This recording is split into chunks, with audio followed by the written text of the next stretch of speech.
For advertisement, call 8125893028. Our Gmail maxtvtelugu@gmail.com. Hi hello నమస్తే welcome to Max TV Health. నేను మీ షావ్స్.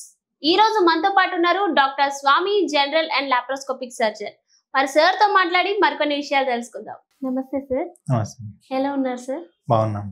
Okay sir, ఈ రోజు మనం మాట్లాడబోయే టాపిక్ వారికోస్ వెయిన్స్. అసలు ఈ వారికోస్ వెయిన్స్ అంటే ఏంటి, అసలు ఇది మనకు వచ్చిందని మనం ఎలా ఐడెంటిఫై చేయాలి సార్? వారికోస్ వెయిన్స్ అంటే ఏం లేదమ్మా, మన లెగ్స్ ఉంటాయి కదా, లోవర్ లిమ్స్ అంటే నార్మల్ భాషలో చెప్పాలంటే కాళ్ళకి ఇక్కడ డైలైటెడ్ ఎలాంగేటెడ్ వెయిన్స్ అనమాట. అంటే ఈ నరాల్లాగా వాడుక భాషలో మనం నరాలు ఉబ్బినాయి అని చెప్పి మనం పేషెంట్ కంప్లైంట్ చెప్తా ఉంటాడు. సో వెయిన్స్ అన్ని డైలైటెడ్ అయ్యి ఇక్కడ కింద ఫుట్ దగ్గర నుంచి థై వరకు డైలైటెడ్ అయి ఉంటాయి. అవి కనబడి వాటితో పాటు పెయిన్ వస్తుంది. సో ఈవినింగ్ అయ్యేసరికల్లా మధ్యాహ్నం నుంచి ఈవినింగ్ అయ్యే కొలది at the end of the day అనేది పెయిన్ ఇంక్రీజ్ అవుతుంది. పెయిన్తో పాటు ఈ వాపులు వీటిని బట్టి మనం వారికోస్ వెయిన్స్ ఐడెంటిఫై చేస్తాం. ఓకే, ఈ ప్రాబ్లం వచ్చినట్టు మనకి ఏమైనా సైన్స్ అండ్ సిమ్టమ్స్ తెలుస్తాయా సార్ ముందుగానే? సైన్స్ అండ్ సిమ్టమ్ అంటే పెయిన్. పెయిన్ ఒకటి చీఫ్ కంప్లైంట్. పేషెంట్ కంప్లైంట్ పెయిన్తో వస్తాడు. మన and lower part of the leg లో బ్లాక్ డిస్కలరేషన్ అంటే పిగ్మెంటేషన్ ఫామ్ అవుతుంది అనమాట. అదొకటి. కొంతమంది పేషెంట్లో కొంచెం ఎక్స్టెన్సివ్ గా అలాగే నెగ్లెక్ట్ చేస్తే అల్సర్ కూడా ఫామ్ అయ్యే అవకాశం ఉంటుంది అనమాట. ఇట్లా మీడియల్ ఎండ్ ఇక్కడ యాంకిల్ దగ్గర అల్సర్ ఫామ్ అవుతుంది. అండ్ ఈ వెయిన్స్ బాగా డైలేటెడ్ అయి ఉండి కొందరిలో ఏంటంటే బ్లీడింగ్ తో కూడా వస్తుంది. ఆ వెయిన్ రప్చర్ అయిపోయి యాక్సిడెంటల్ దెబ్బ తగిలినప్పుడు కొంతమందిలో బ్లీడింగ్ అవుతూ కూడా ఓపీడీకి వచ్చి ప్రెసెంట్ అవుతారు అలా. ఓకే సార్, ఇప్పుడు మీరు చెప్పారు కదా నరాలు ఉబ్బుతున్నాయి అని. సో అది స్ప్రెడ్ అవుతుందా సార్, లేదా స్పెసిఫిక్ గా అదే పొజిషన్ లో వస్తుందా, ఆ పాయింట్ ఆ ప్లేస్ లోనే వస్తుందా? అంటే వీటిని మనం యాక్చువల్ నరాలు అనకూడదు, అంటే వాడుక భాషలో అర్థం కావడానికి నరాలు అంటాం, కానీ ఇవి వెయిన్స్. వెయిన్స్ ఇది ఏంటంటే సూపర్ఫిషియల్ వీనస్ సిస్టమ్ అన్నమాట. మన లోవర్ లింబ్ లో యూజువల్ గా మన lower limb drainage Venus drainage ఎలా ఉంటుందంటే superficial Venus system, deep Venus system ఉంటుంది అనమాట. Superficial Venus system deep Venus system కి కనెక్ట్ అయి ఉంటుంది ఇక్కడ సఫెనోఫిమరల్ జంక్షన్ దగ్గర.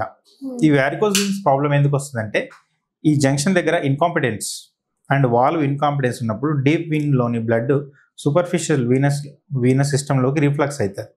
రిఫ్లెక్స్ అయ్యి ఈ గ్రేట్ సఫెనస్ వెయిన్ ఉన్న కోర్స్ అంతా కూడా ఆ వెయిన్ వాప్ వస్తుంది, ఉబ్బుతుంది. సో అప్పుడు ఆ వెయిన్ డైలేటెడ్ ఎంగార్జ్డ్ అంటే వాచిపోతుంది. దాన్ని మనము వారికోస్ వెయిన్స్ అంటాం. అంటే ఇది దీని కోర్సు ఇప్పుడు మీరు అడిగినట్టు ఇక్కడ స్ప్రెడ్ అవుతుంది అని అన్నారు కదా. అంటే ఆ వెయిన్ కోర్స్ ఎక్కడ వరకు ఉందో అక్కడ ప్లస్ పర్ఫోరేటర్స్ ఉంటారు. పర్ఫోరేటర్స్ అంటే ఇంకా సైడ్ వెయిన్స్ కనెక్షన్స్ ఉంటాయి దానికి. ఆ ఏరియాలోనే మనకి సిమ్టమ్స్ సైన్స్ కనిపిస్తాయి.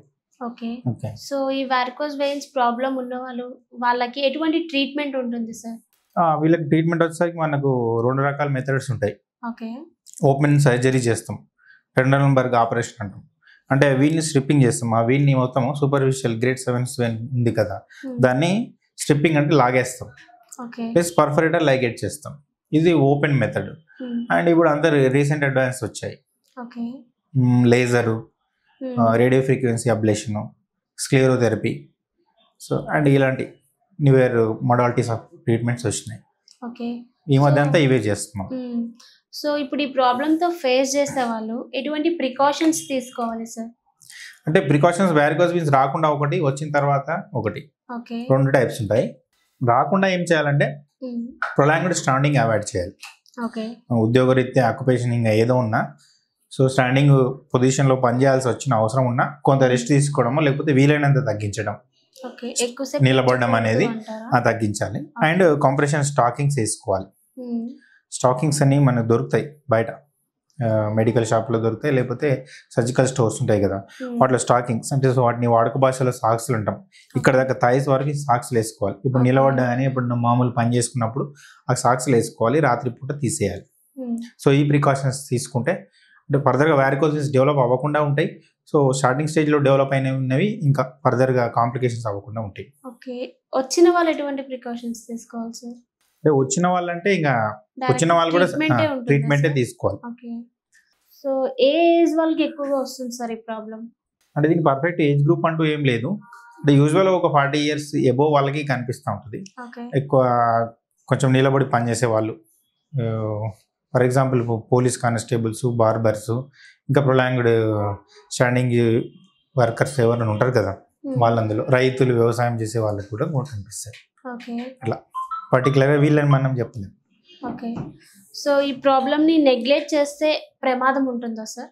ప్రమాదం ఉంటుందమ్మా. ప్రమాదం అంటే దీని కాంప్లికేషన్ లెగ్ తీసేంత స్టేజ్ వరకు వెళ్ళదు.